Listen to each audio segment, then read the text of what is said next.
Welcome, future doctors, to another episode of the Future Minority Doctor Podcast with Dr. Sulma and Marina, where we bring you conversations to empower and inspire you to contribute to your community and the world by becoming a doctor.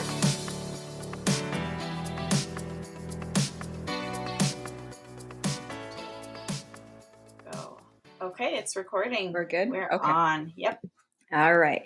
Hello again, future minority doctors. Thank you as always for joining us for another one of our episodes. Today we thought it would be good to talk about a topic that affects a lot of us and sometimes can even turn us away from the pursuit of becoming a doctor.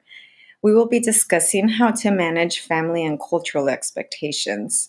I'm sure some of you are questioned about the decision to become a doctor by your family, friends, and even your community. Well, Dr. Marina and I wanted to address this today because we too faced these common concerns within our communities and cultures as well. I'd like to start out by talking about the financial cost of medical education. I found that many family and friends often brought up that it would be too expensive and it takes too long to become a doctor. These comments often imposed more self-doubt on a decision to aspire to be something that I already thought was hard. It was just another layer added on the already difficult dream to become a doctor. The thought of too expensive is a common concern for underrepresented minorities because we are more likely to come from lower socioeconomic backgrounds compared to other racial and ethnic backgrounds. For many of our families, they are waiting on us to graduate from high school so we can start bringing income into the household.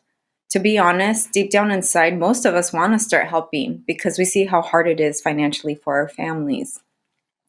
The thought about medical debt really turns a lot of people away as well, especially when all your life you've seen your parents live paycheck to paycheck and sometimes unable to make rent. It is true though, it is expensive and you are looking into getting over $150,000 to $200,000 debt.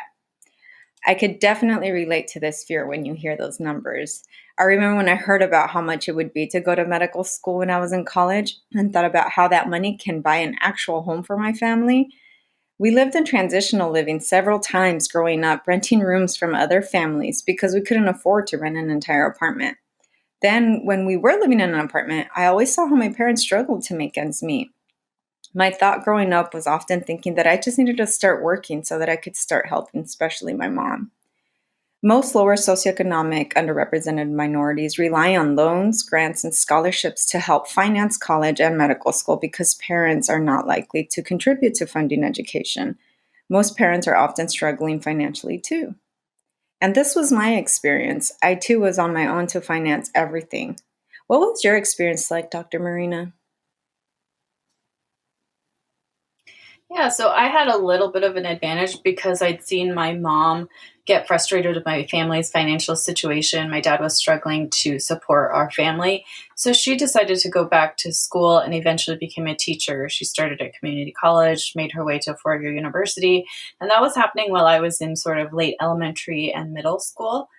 So I sort of saw her go through that educational pathway, and she sort of set the example for me that education was something to value. Education was a sacrifice, and she did have to take out loans to fund her own education, but overall it was very much worth it. So she set that example for me that education, even though it required sacrifice, financial and time, it was worth it. So I had that example from my mom. Now, when I went to college, I think, my parents were expected, based on the financial aid application, the FAFSA, they were expected to contribute something like $1,000 or $2,000 for my first year of college. And they did, but it was a really big stretch for them. And after that, I ended up just taking out extra loans to cover the parent contribution because I know they didn't have extra money to spare. They did help me get, occasional supplies for my dorm room or clothes and stuff like that. But I did have to work a part-time job in college in order to help earn money for all of that miscellaneous stuff that I needed. So overall, my schooling was funded by grants, scholarships, and loans.